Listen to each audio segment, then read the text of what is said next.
Well, can you share with us a little insight then? It's kind of interesting where the final product of this actually may have had as much, if not more, influence from outside political factors, not being in uh, the same kind of politics.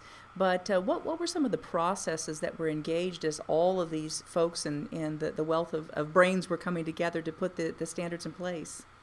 Well, the way we started, which I think was actually a very nice way to start, excuse me, where there were teams of three people um, from this large group of 40 or so writers who were given a topic. So, for example, I was a part of a team in statistics, and Right. there were three of us that were looking actually statistics and probability. Mm-hmm. And our job was to create something that was called, in the vernacular, a learning progression. We were supposed to look at what we thought and how we thought statistics and probability would be filtered into the curriculum from the beginning, grade K, right through to grade 12.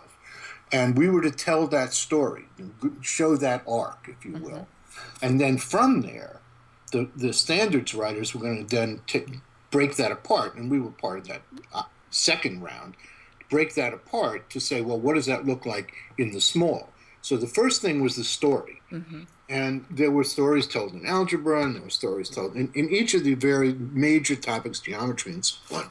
There were teams that were working on things of this nature. And then it got broken into finer pieces, and some people focused on elementary, and some in middle schools, and some on high schools, which was a very nice way to go. Um, Unfortunately, I think those progressions, which, by the way, there is a project that was supposed to produce those in some form for public view, because those were sort of work product that no one saw. They only saw Yeah, the the final eventual standards. standards. Uh-huh. Right.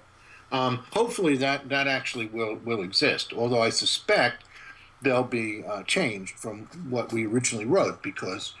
So, for example, in statistics, we wrote a first set of progressions that began at grade one.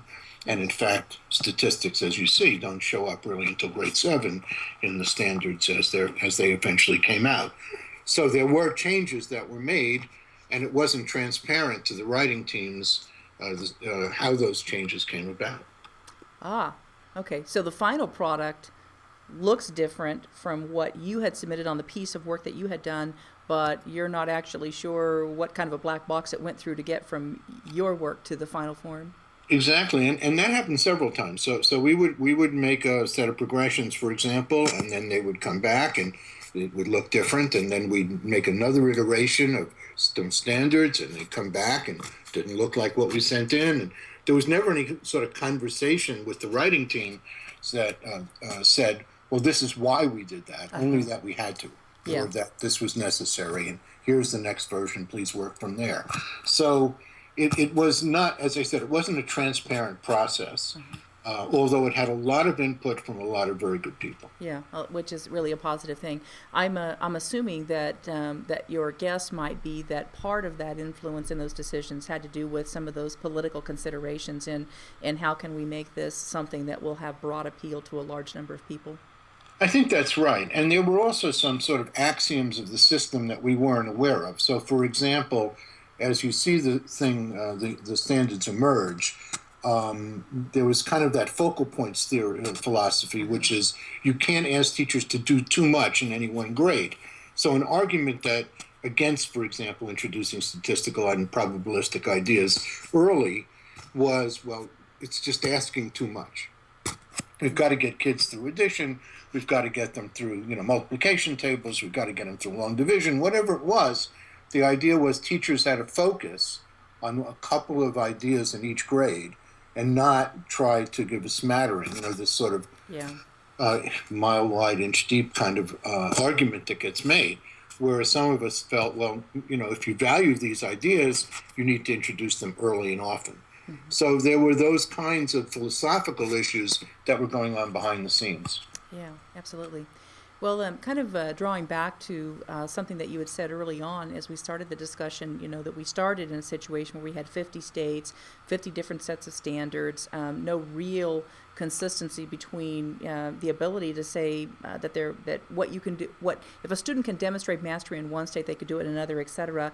In light of the fact that we've now come together and have a set that the bulk of the country will be working from, what are some of your hopes, or what are some of the opportunities that education might realize as a result of this?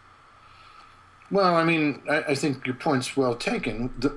One of the good things, of course, the obvious thing, is that people can transfer from school to school, state to state, Right. and so on. And that's really that really is nice. And the fact that we will have to have a conversation about what is it we really want kids to know, and that argument will happen with the test. There's no question about it. It will make it easier in some ways for staff development programs to focus on what teachers need to know and what they need to do. So I think that the commonality helps. There's no question it helps. The danger, of course, is that it stifles creativity, it stifles experimentation. But that's sort of that's the balancing act that we're going through. I think there's a chance, especially with these practices, and every time I'm in a conversation with math educators and people talking about the standards, we start with the premise that the practices are what count. The topics are something that are important, and we'll test and all of that, but only in the context of these standards, of these practice standards. If we can make that happen, if we can make that a conversation about modeling, about use of technology, if we can make that conversation happen, and we can involve all of us in that conversation, I think something good happens. Look, the truth of the matter is, I mean, I'm old enough, and I've lived through 3 of these, that every 15 or 20 years, we shake everything up. Not necessarily because everything is so terrible. I mean, I hate this notion that, we're just awful, and, we're going to lose out to the Russians or the Japanese or the Chinese or whoever we're going to lose out to now, because it's not really true. But it's an argument that says if you shake the system up, if you make people rethink what they're doing, at least they're not on automatic pilot, and people will pay attention. And there's no question that everyone is paying attention right now. Yeah, I would have to echo that. And hopefully that's a good thing. Yeah, you bring up the whole issue of creativity. I know one of the things that they've really been emphasizing is that while the standards are defining the what to teach, they aren't dictating how to teach those things. But I want to kind of dovetail a little bit off of your comment about creativity, because there are certainly the advocates out there that state that a lot of the movement that we have in education right now, and maybe even the standards movement in and of itself, really has stifled creativity, which is really a great deterrent for our competition, or our competitiveness in the global economy. Sir Ken Robinson comes to mind as one of the zealots for that. Any thoughts that you have about the standards in relation to that? Well, I think that's going to be the fight. I mean, I think that the reason I focus on the practice is because that's an opportunity. The way we teach is an opportunity. Content is irrelevant. I mean, look, we always made fun of the French because you could go into France and, if it's Wednesday, then every third grader was on page 263 of this book in the entire country. That system isn't important. The truth of the matter is, we don't say these things out loud, but the truth of the matter is that there's a lot of degrees of freedom when it comes to how you teach content. But it's the way in which you teach it. It's what you said before. It's the way in which we want students to understand mathematics that counts. It isn't so much which mathematics. We want them to understand that it's about sense making. We want them to understand it's about reasonable argumentation. We want them to understand that it's about modeling the world around us and how you can use it in their daily lives. If that comes through, we're fine. If it's a laundry list of solve for X, simplify this series of this rational expression, we're dead. I mean, then the creativity goes away.